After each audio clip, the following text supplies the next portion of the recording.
Hi there, and welcome back to another edition of ScaleUp Radio, the podcast inspired by the Entrepreneurial ScaleUp System and designed to make navigating our scale-up journeys that little bit easier by learning from others' experiences. I'm Kevin Brent, and this week on the show, I'm joined by McCartney Aldous, who is the founder of the Student PT. McCartney's vision, well, is to revolutionise university life by connecting students through exercise, improving both their mental health and social lives. And he candidly shares his early challenge, jumping too quickly into building the app without thorough market research. And now he's recalibrating with a focus on deep market understanding, building his personal training business for financial backing, and seeking crucial partnerships with universities and gyms. And it's a tale of resilience already, strategic pivots, and the power of community in the fitness industry. So make sure you don't miss any future episodes of ScaleUp Radio by subscribing to it wherever you like to listen to your podcast. You can also nominate a guest like McCartney for ScaleUp Radio if you know somebody with an interesting scale-up story. And you can find out how in the show notes. And for now, stay tuned for an inspiring session filled with valuable insights for every aspiring entrepreneur. Welcome to another episode of ScaleUp Radio. I'm delighted today to be joined by McCartney Aldous, who is the founder of the Student PT and personal trainer. So McCartney, welcome to ScaleUp Radio. Thank you so much for having me. Absolute pleasure. So there's definitely a clue in the title of what you do. So tell us about the Student PT and personal trainer. What is it that's all about? So definitely. So I've got two sides to my life, and that's how I explain it. It's two sides to my life. Right. There's the personal trainer, which is self-employed personal trainer, building that business out, and then there is the Student PT, which is my long-term end goal, and really what I want to make my change in the world. So personal trainer, you're not, or I don't want to say a bog standard personal trainer, but think of a personal trainer, and that's what I do. I help people achieve their goals in the health and fitness world. So be that to lose weight, be that to build muscle, whatever it is that person wants to achieve, I'll help them achieve that. And then we've got the Student PT. Now, when I was at university, I felt there's a massive lack in health and fitness advice for students. It's all drink. It is the fountain of knowledge where students come to drink, isn't it? Isn't that the... Exactly. So it's like the only thing that's ever been pushed to students is let's drink. And that left me down quite a slippery slope, really. And my mental health sort of went down the pan. And I realised that exercise was my stabilizer, was my... the thing that brought me back to a level kill. Yeah. So I trained up as a personal trainer. And in my last year of uni, I was thinking, how can I do this for other students? Like, I struggled so much to learn. I'm really lucky that I went and got some coaching. I'm really lucky that I found a gym that helped me learn. Okay. I was like, how do I make this easier for students? So I started thinking about ideas, and I thought, oh, well, the students are all on their phones, right? Mm-hmm. Every student loves Tinder, How can we make Tinder but for the gym, right? And I hate that comparison, but effectively that's what we're doing. We're making friends that are for the gym. So I've been developing an app that allows you to find people that are like you, that are in a similar position to you, to go to the gym with. Right. So within that, they'll then get personal training. So video guided exercises from myself that take them from warm up all the way through to cool down through the whole session.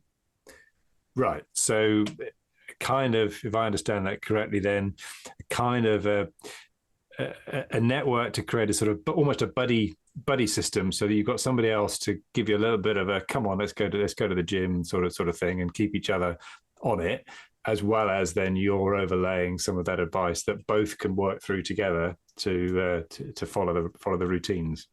Yeah, exactly. So, when we look at why people get personal trainers, the top reasons are they don't know what they're doing and they need accountability.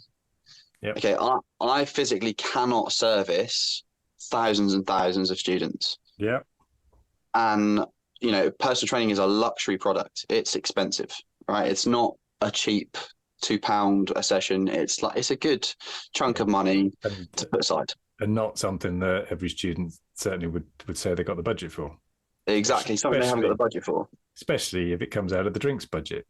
Well, exactly. So it's trying to find a financial friendly approach to allow them to break down those barriers. So if they don't know what they're doing, we're going to give them video guided exercises. And if they need someone to hold them accountable, we're going to give them a friend that they're going to turn up to the gym with. Nice. Like it. So how far have you got? What sort of stage are you at? Good question. So as we all know, business throws curveballs at us all the time. And I just got to the point where we had developers on board. We were building the app out. It was starting to get there, and we'll touch on this later as to why that may have been a mistake at the time, as to why that didn't go the way I wanted it to go. Okay. But yeah, we were at the stage where we were developing, and then life threw a curveball at me. I was working in a gym, and then all of a sudden I have not got that job anymore, and I need to start my own PT business. Right. So, yeah, okay. So it's put that on hold, or what can we do to maintain it whilst I get myself in the right position? The money that you needed to pay the developers to get the app going, that source dried up, so you had to do the personal trainer. Yeah. Okay. Yeah. So it's right. I lost that job. How else am I gonna, one, fund myself, and two, fund the business? Is by doing something that I know is gonna support me and potentially then support the business. Yeah. To allow me to then move forward. So at the moment we've just gone back into a research phase. So I'm very lucky in the fact that I've got connections at the University of Essex, and I've got 3 interns working with me at the moment on research. Okay. So rather than going full steam ahead with where we wanted to go, we've stepped back and we've gone, right, let's look at avenues into the market. Let's look at the market itself. Let's do a bit more of a deep dive on what's happening, which is going to take less of my time, because I'm not going to have to be in there in person, in the promoting and all these things that are very time saturated. So I can put my time into the personal training, and then when we're ready, we've got a bank of evidence to go, right, let's go. Okay. And what are you competing against? What's out there? What's the alternatives for? So you've already identified the student market. So what's your competition look like? So within the student market, there are a few other apps. All right. And we look at them and we go, right, what are you actually offering? Now there's one that is essentially a Strava for students. And yes, they get a competition. Yes, they get a step count, but there's nothing really strength-based where they're learning to exercise. And we know that strength is king, right? Strength training has a wealth of benefits extra to what cardiovascular exercise does. So yes, increasing someone's step count, yes, getting someone moving is a positive step, but how can we get them into the gym? There's nothing that really crosses over specifically for students to go, this is how we get into the gym, this is how we do things. Right.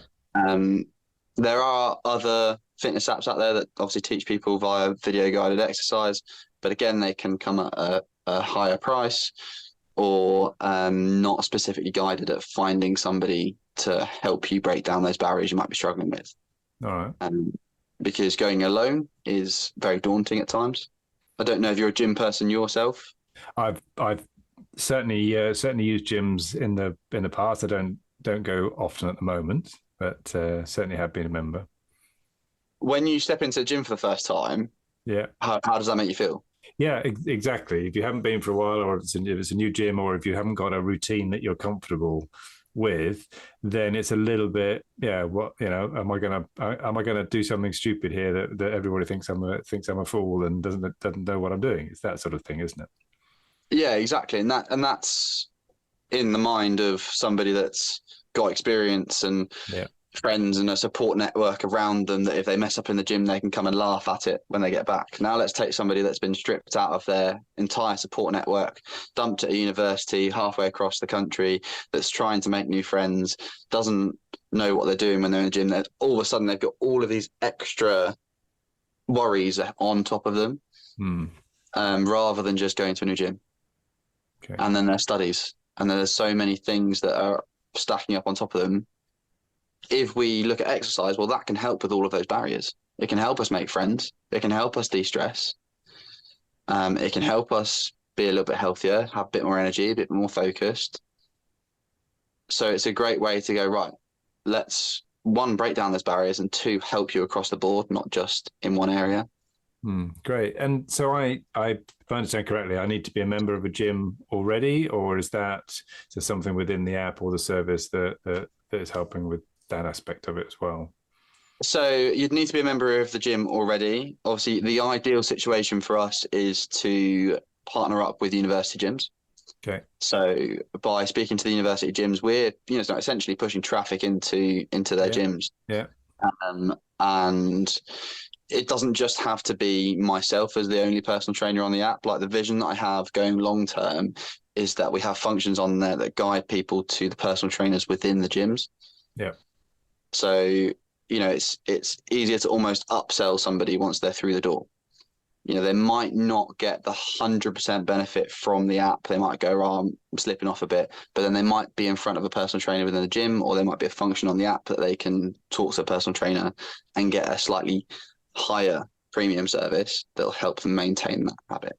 Okay. And how will you make money? How will the business model work for you? So 2 revenue streams that we're looking at is a subscription fee for the students. And that's only because when we ran tests before and we were giving everything over for free, people weren't using it. There's no incentive for the student to use it if it's completely free. So a small subscription fee that is just enough of a percentage of the student's income that it's just enough of a pain barrier to go, oh, I'm paying for it, I should probably use it. Right. But not enough that it's going to eat away at their finances and they'll be like, oh my God, I can't afford to do this. It's never going to happen. That obviously is going to generate on the masses, and the more people that use it, the more money we'll make via that. But partnerships with the university are the key here, and with the gyms. So it's getting the gyms to pay us to be part of their service, and also the universities from a health and wellbeing perspective. We're essentially trying to save them money via dropout rates, via student mental health and satisfaction. So the more students that we have that are physically active, feeling better, making friends, they're more likely to stay.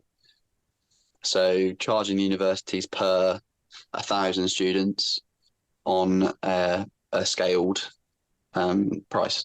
Okay, right. So your primary customer will be the university, essentially, stroke the gym. So it's a B2B model rather than necessarily directly to the individual student. Yeah. Okay, interesting. So what sort of, you mentioned that you've got 3 interns doing some research, and you sounds like you had something out there as well before that was being used. So what have you learned then so far from what you've done, what you've put out there? That software businesses are very difficult to run. Yeah. So when we sort of spoke to students before, it's very easy to get students to have something for free, but it's very difficult to get them to maintain to do something for free. Yeah. What we're seeing at the moment is trends at university where it's difficult to get students to even go to their lectures, let alone do extra curriculum things or other things like that. So there's real barriers at the moment with engaging students and getting them to do things in general, let alone something that is stigmatized, like exercise is one of the things that people either love or hate. And unfortunately, people try and change the mindsets around that.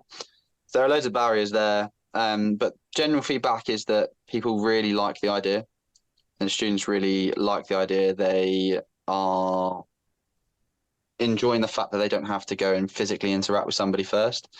So they can message someone behind their phone, get to know them before they even meet them.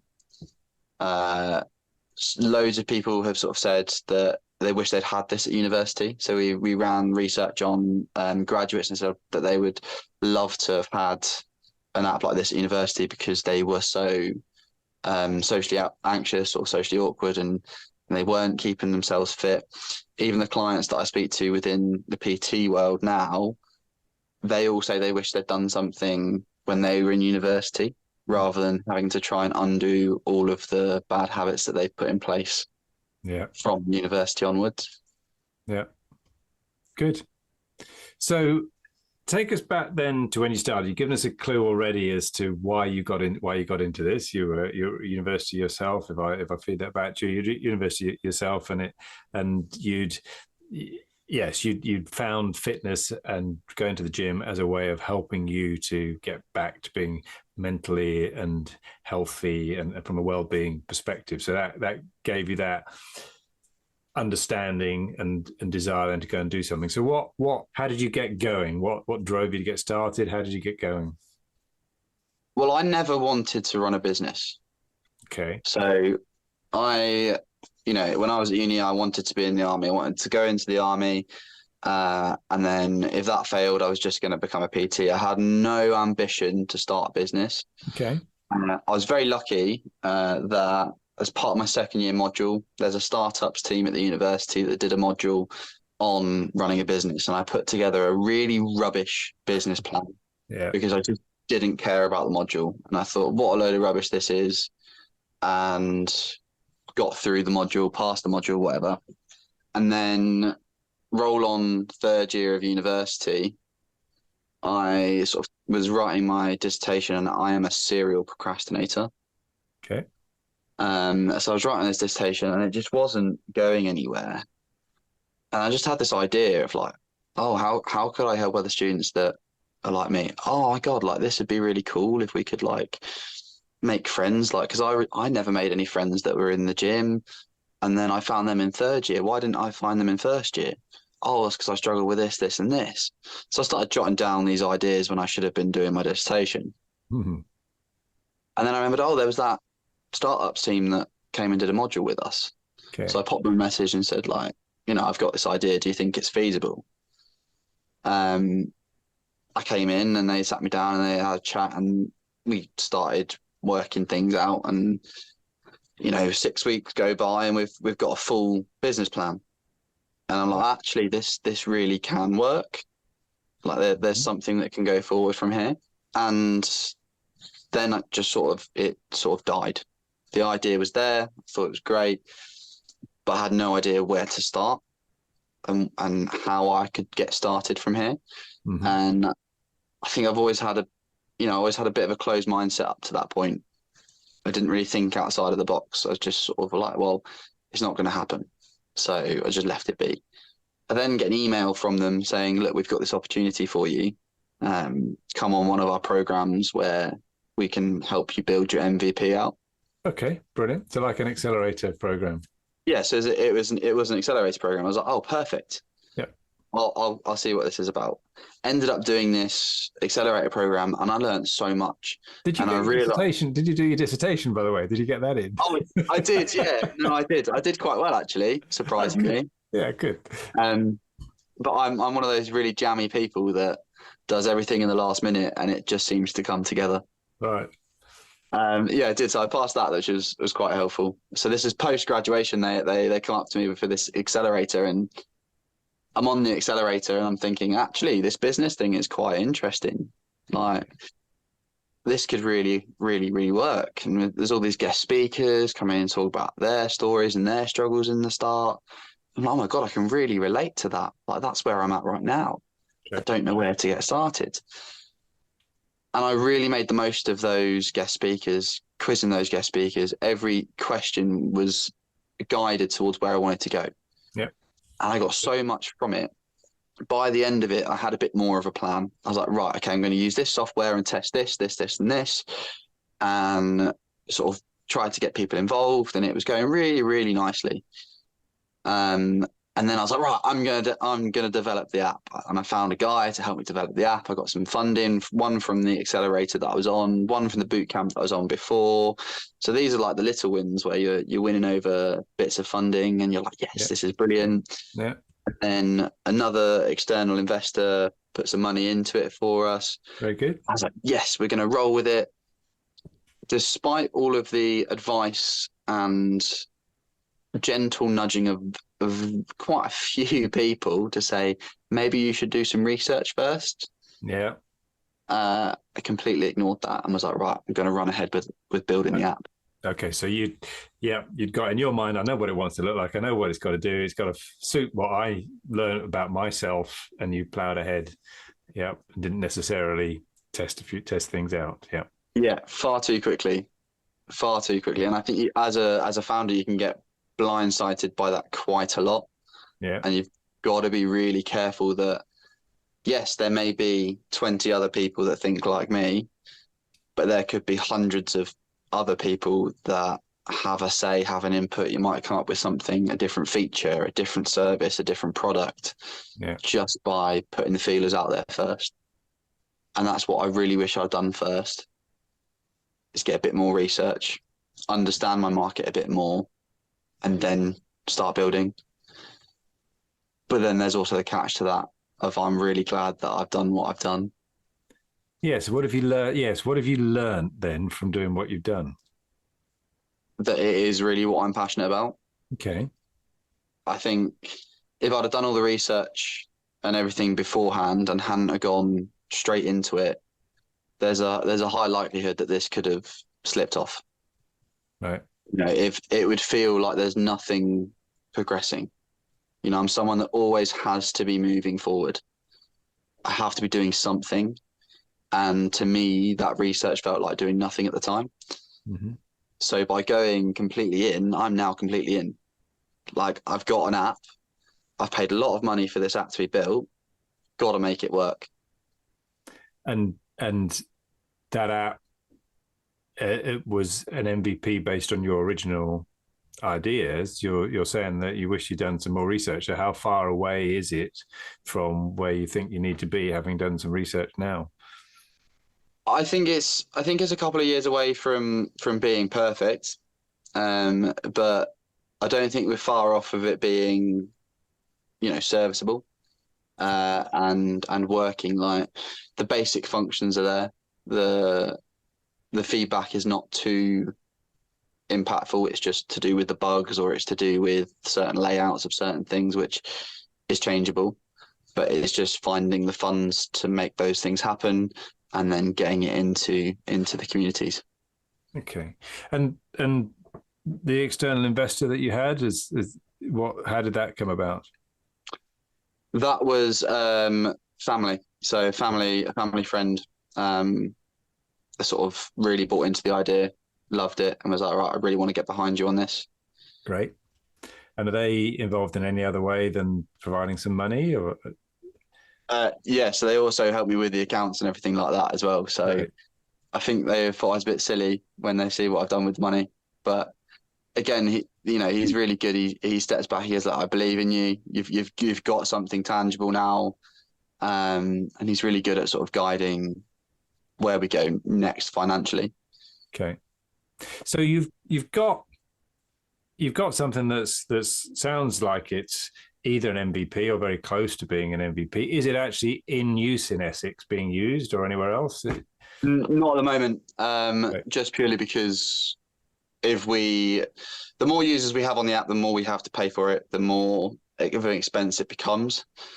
At the moment, we can't fund it, so I have to look at myself first, get myself sorted. If I'm not secure as a founder, then I can't drive the business forward. Right. So that's where we're sitting at the moment. It's, like I say, on the back burner, and we're doing a little bit more research behind everything, so that when we do come round to getting into launching it properly, we're fully clued up on everything and everybody we've got to launch it to. So how have you gone about the research then? So let's see what advice you can give to other people with your thinking there, because research is one of those things where, I mean, we can all go out and ask some questions to people and get a load of answers, but it may or may not help us very, very much. How have you gone about? What sort of things are you really trying to find out with your research, and how are you going about it? We're trying to double down on student communication and student problems. So okay. How they're communicating, what they think of exercise, what the barriers are, what the perceived ideas of the gym are, what the actual footfall in and out of the gym is, whether they like exercising as a group or whether they like exercising alone, and just understanding a little bit more on what their pain points are. So is it that they prefer to play football and they don't care about the gym? Okay, well, what do we need to do to help get them into the gym? And it's sort of understanding where we need to educate them. Yeah. So do we need to educate them to say that exercise is good for your studies, or do we need to educate them and say exercise is good for your social, or do we need to educate them and say exercise is good for your longevity? And then really diving down into where that comes back as the most common answers. So if, student mindsets are always changing, pubs and clubs aren't doing so well anymore because students are a lot more health conscious, they're a lot more socially anxious. So that shift that's recently happened, understanding that. Mm-hmm. And I think that's partly to do with COVID. It's kind of what we're seeing and what we're hearing is that people aren't as socially active as COVID. It's getting better, but students aren't going out clubbing and to the pubs as much. So it's kind of a perfect time to go, right, what else can we do? And how are you segmenting the market? Because there's going to be some people, it doesn't matter what you do, they're never going to go to a gym. There's at the other end of the spectrum, there's the people that probably are very used to going to gyms. Maybe they've been part of some team before and they've had to, and maybe they've joined the rugby team anyway, or whatever it is at university, and they're in the gym anyway. They're already doing that. So your app's not going to add very much for them. So how are you segmenting the market and deciding which group of students it's really likely to impact? So we're looking at the students that are struggling to make friends, struggling to find something to do with their spare time. Yeah. And although they might not necessarily want to go to the gym at this current time, it's educating them enough via our other channels to get them into the app to go, actually, well, maybe that is something that would benefit me. So again, this is another struggle because we're going after people that don't necessarily know yet the benefits of what we're offering. Yeah. And we are looking at those people that are at risk of dropping out of university through loneliness, through potential mental health struggles, and we're trying to prevent that from getting any worse. Okay. So yes, you've definitely got some significant challenges ahead. You're in identifying the right kind of people, but as you say, you're trying to change their behavior quite significantly. So as well as educating and them on the benefits of it, you've actually got to get them to call to action, haven't you? And you actually get them to do something. So you're going to have to be really, really clear about what it is that is the triggers for helping to make that happen. Yeah, definitely. And one of the big things that we're about is trying to make it as accessible as possible. So rather than taking someone into the gym straight away, it might be that they come for a walk with us. Okay. And we organise these events where it's not just the gym. You can come and have a walk with somebody. You can potentially make a friend there. And then that sort of brings them into that side of things. So getting them in to make a friend that's a bit more comfortable in the gym and going, oh, why don't you come to the gym with me? And they at least giving it a go, getting in for the first time, and then that might snowball. It just takes that one little push sometimes to start that snowball and to start somebody on that journey. Yeah. Like, obviously, you're not going to be able to change everybody's behaviors. You're not going to be able to change everybody, but if we can give enough people enough nudges that start the snowballs, then we've done our job. Okay. All right. So what's your kind of roadmap in terms of some of the key milestones? Because you've identified the research, that's where you are at the minute, and how that needs to be reflected back into your MVP. But what's the key milestones to get to the point where you've got proof of concept and that you're happy that you've got something that is going to work? Yeah, definitely. So I think at the moment, it's the main focus is on my personal training business. We build that out to a point where I can financially support myself and start putting some money into the business.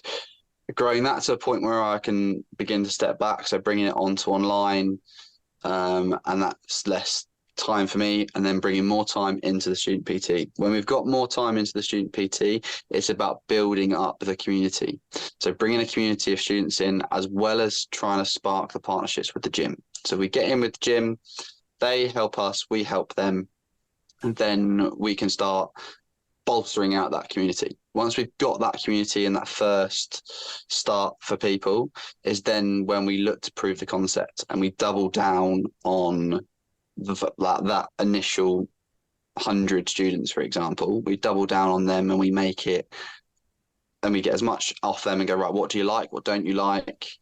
What benefits are you getting from it? What would you suggest to move forward? We get as much information off them as possible. We then take that to the university and go, look, this is what we've done. This is how we've helped people. This is what we're going to do moving forward. And then we look to branch out into the university for a pilot. Because there's always an element of chicken and egg with a business, isn't there? I mean, if with any business idea, if somebody had got a crystal ball out and said, Kevin, this business idea that you've got is going to make you millions, it's absolutely guaranteed to succeed, right? But in order to get it started, you've got to go and find 100 grand. Okay. Yeah. Yeah. But if I had seen that crystal ball and I knew if I found 100 grand, I'm going to get my millions down the future, I'd find a way to get my 100 grand, wouldn't I? You know, I'd one way or another, you know, I'd move heaven and earth to get that money. But if I'm not so confident, and I think, well, I don't really know if it'll work or not. I think it's a good idea, but then I'm not going to be so confident in trying to go out and put everything I've got into driving this. So how are you going to get to that point? Because you're in that. It sounds like you're in that quandary at the minute. In that you're needing to earn the money through the PT business, and you're to then build the student PT app alongside. How could you short circuit that? How could you get so confident that, you know what, we can just drive 100% on the student PT? If we get a partnership. So right. Okay. If we get an early partnership, so if we speak to the universities or we get in the door with the gyms and they turn around and go, right, we love this, it's great, we're gonna, you know, put some either time into this or money into this, and make it work, then I don't necessarily need to build up the PT, because we can go straight in and go, right, let's get this tested.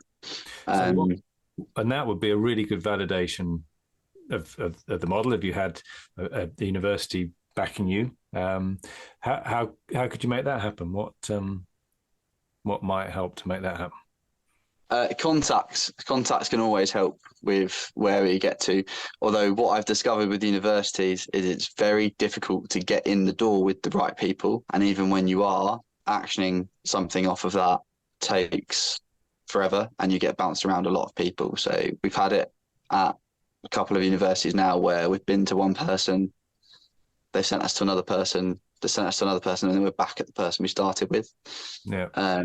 Because they're such big organizations and every university is run differently.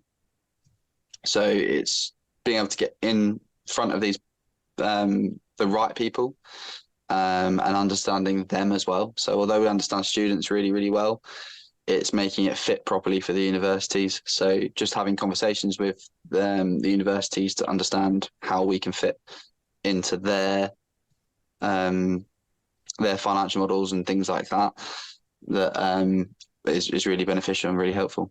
Yeah. Okay. And yeah, I get that, and contacts and definitely are really, really important. You've got to better get in to see the right people.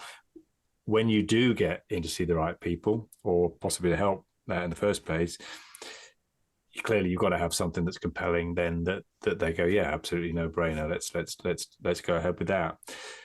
So what can you do to help make that happen? For example, you talked about building a community, but what could you do? Could you do things earlier? So although you're not necessarily selling directly to the students, they're your pull, aren't they? They're the ones that if you had a mass of students saying we need this, then that's going to be a little bit more likely that Essex University are going to come on board with that. So, what could you do maybe to build that groundswell of community? Yeah, so we started this back when I first started the business, and that was the main avenue that we were going to go down. Is like, right, we're going to make the university listen by building out as many students that want this as possible. So we were doing fundraisers, we were getting students involved with fundraisers, we were shouting and screaming about what we're doing, we were getting people in on free programs, we were, building group chats of students that really wanted it. We were getting quite a few people in via that. The difficulty with students is they have a 3-year lifespan. Yeah, exactly. Yeah. So you get loads of these students in and they're all third years, and then you lose all half of them that year, and then you've got to build it up again. So it's just keeping that momentum and getting year 1 students in rather than year 3 students in. Unfortunately, year 3 students understand it more because they're the ones that have previously struggled with all of the difficult things. But we are looking at petitions, so like getting a petition out and getting students to say, look, this is what we want to see, getting signatures on a petition, say, look, we've got thousands of students that want to see this, and sort of testing on a focus group to again get feedback and go, this is what students want to see. Does the relationship with your student have to stop when they finish university? Definitely not. So again, we want to create a lifetime funnel for them so that they don't just leave and go off on their own. So the idea is that the student PT will become a funnel for like personal training. So it becomes a lifetime journey for them. So they'll get my help throughout university, and then they could transfer to online PT with me, or an online program or community that we're building out via the PT business. Good, yeah, absolutely. So in terms of that community, yes, you've definitely got the challenge that they're at university only for 3 years typically, but they don't stop becoming somebody that could be an influencer for you, part of your community. Yeah, good. So you've got a few key things that you almost need to prove out, and almost generate them almost like hypotheses. Like, if this is the way we think the world works for the students. These are the key things we think that will either unlock the next stage or get them to do the behaviors that we want, and then think about how do we map that into what we're building so that we're focused on, and all your research and everything like that then again is targeted based on, this is the way these are our set of hypotheses, these are the questions that we've got below those that are either objections or things we don't know that we've got to prove, and let's go and either prove or disprove them through our research so that now we're absolutely confident that this is right, we're on the right track. Yeah, I think you've nailed it there. Yeah. Good. Well, it's I love the idea of what you've got, what you're trying to do. You're clearly in that tricky stage at the minute. It is a bit like the chicken and the egg stage, isn't it? So it's an exciting time, and the clearer that you can be on your thinking, then the better. I think what you've said about going to the universities and finding a way to get the partnership has to be a really good way if you can work out with the university, because you're ticking a lot of the boxes, aren't you? It's not just getting people into the gym. It's ticking the boxes of all of the wider health benefits that you've talked about that the university should be interested in. So it's student satisfaction, but then you've also got other things that play into it as well. If we help a student make friends, then they stay, because they've gone to university to study a course that they obviously enjoy. Why do they leave? Yeah, the average dropout rate is about 5%. So why are the students leaving? And it's normally because they haven't made any friends and they feel lonely, or there's something to do with their life, not to do with the study. Yeah. So you can improve that and improve the student satisfaction. You can keep that student there. And if you boil it down to the university, that student is essentially worth £9,000 or if they're an overseas student, anywhere from £15,000 to £60,000. Yeah. So nurturing and keeping them there also has a financial benefit for the university. Yeah. Very good. So what is it you love most about what you're doing? Impact. And I think that's what drives me, keeps me going. Yeah. Great. When you see you've had an impact on someone's life. So from the PT side of things, when you see someone change their habit or change their lifestyle, and how that affects them mentally, how that affects them physically, is massive. Like, it's not about how much money you make. It's about the impact you've had on that person's life. Yeah. And it's the same from the student side of things. That impact trickles into their entire life. If you can help someone from 18 all the way through their life, rather than somebody at 40, you've had such a larger impact on improving their life. Yeah. Excellent. And when you get that, it's so much more powerful than any paycheck. Fantastic. Good. And what frustrates you most at the moment, or maybe if you had that wonderful magic wand, and you could wave it, what would you change? Don't think I would. Okay. I think that would take away from everything. Right. Interesting. If I was to wave a magical wand or win the lottery, I think that would take away from everything, because it's like, well, actually, this has just happened. This hasn't been a struggle. I think the struggle is actually what makes it exciting, is what makes it fun, and what makes it rewarding. Yeah. If it was just to wave a wand and get it done, I don't think I would get the same satisfaction from the outcome. Yeah, I like it. Nice. Good. And you've already hinted at this, I think, in a way with your previous answer, but what's the legacy that you want to leave? I want people to be healthier and happier, and I want people to live better lives, live more fulfilling lives. Yeah. So if we're meeting here, I mean, maybe 5 years is too long a horizon. I mean, if we said if we catch up again in 3 years' time, where do you want to be with the business? Very good question. So there are a couple of avenues that I could look to explore. I am 23. I'm not got a whole life ahead of me, right? I have an avenue that I can build out a personal training business, and we can build this in the background, and we can prove as much as we like. I have an avenue where we go full into the student PT and we do it now. Or I have an avenue where I go full PT, live a bit of a life, come back to it, and come back to the student PT. If we go down fully into the student PT, then I want to be established at 3 universities within the next 3 years. Yeah. And have, a good few thousand students on the app. So a good 100,000 students on the app, and having an impact on those.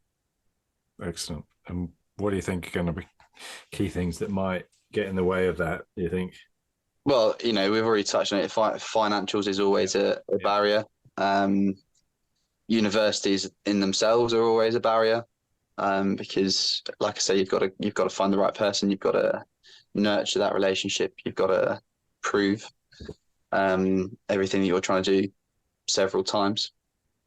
And I'm going to say time, because the time that you can give something, obviously, the more time you can give something, the quicker and easier it will grow.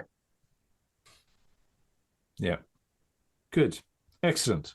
So I think it's a fascinating idea you've got. I wish you all the success with it. It's it's certainly great aim that you've got something really meaningful that you're trying to achieve. So I really wish you all the best with it. Are you all right for a couple of quick fire questions? Yeah, let's do it. All right. So if you were to go back to maybe when you started down this track, what advice would you give yourself now with the benefit of hindsight? Do your research. Right. Yeah. Become the expert. All right. Good.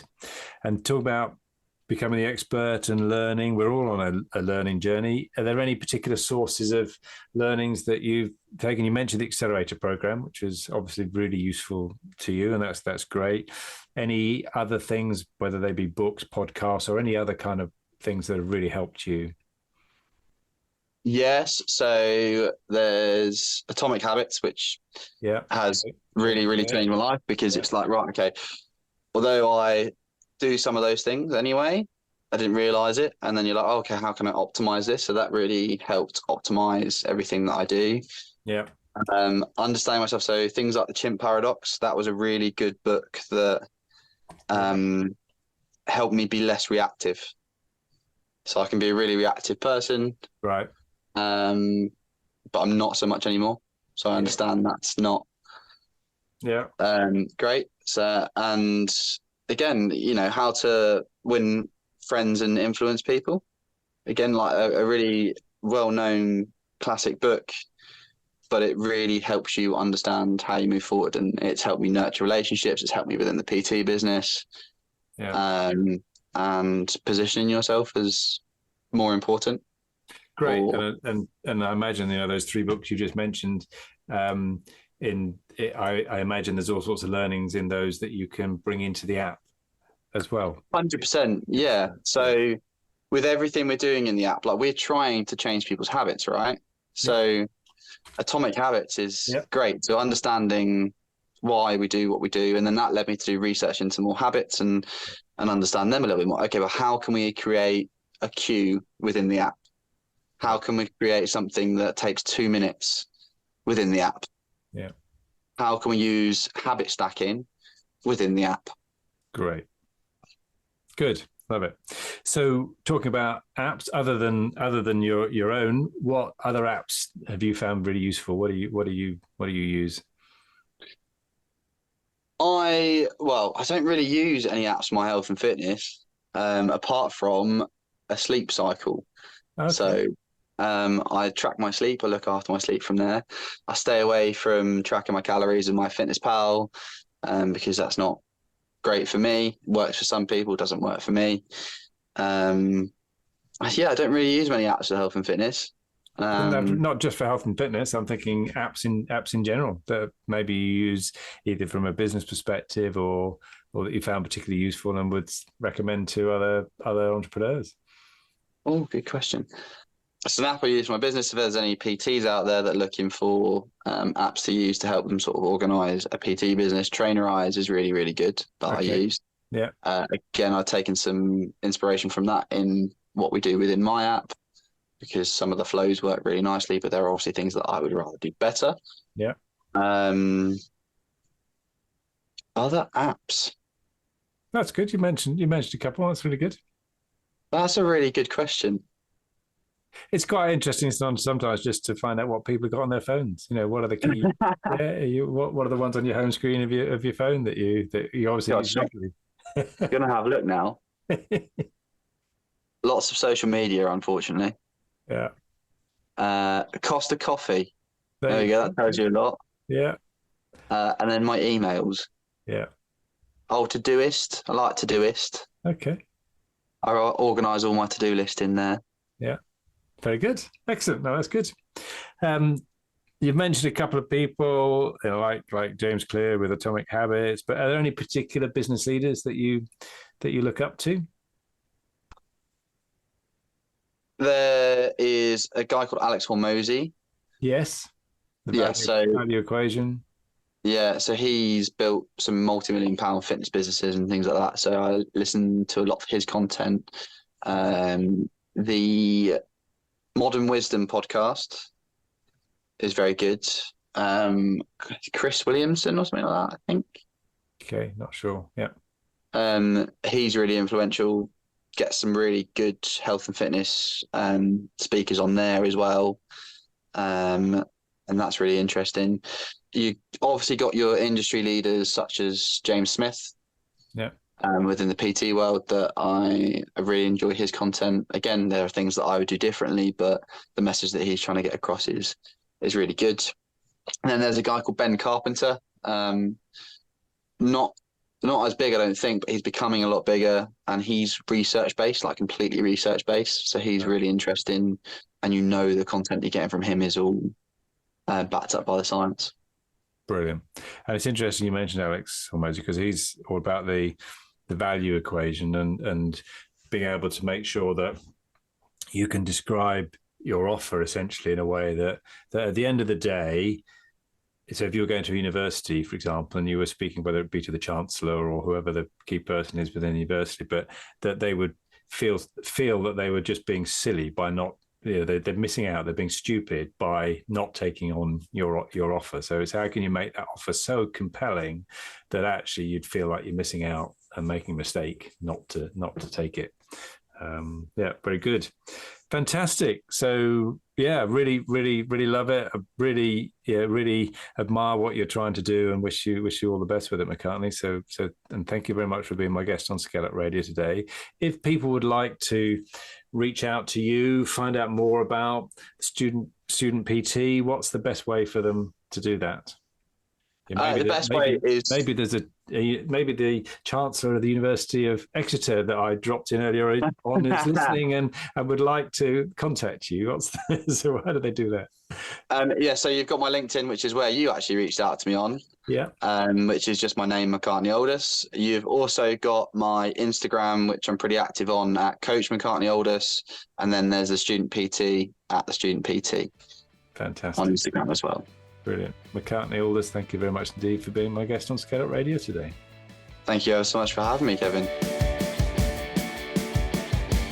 I hope you enjoyed that discussion, and if you're building and scaling your own business, you might well be interested in our book, The Entrepreneurial ScaleUp System. And it's exactly what it says on the tin. It's a practical handbook around scaling a business in a structured way. And you can order a copy on all your favorite online retailers, including an audio version, or you can find it and other supporting resources on our website, www.esusgroup.co.uk. That's esusgroup.co.uk, which is esusgroup.co.uk.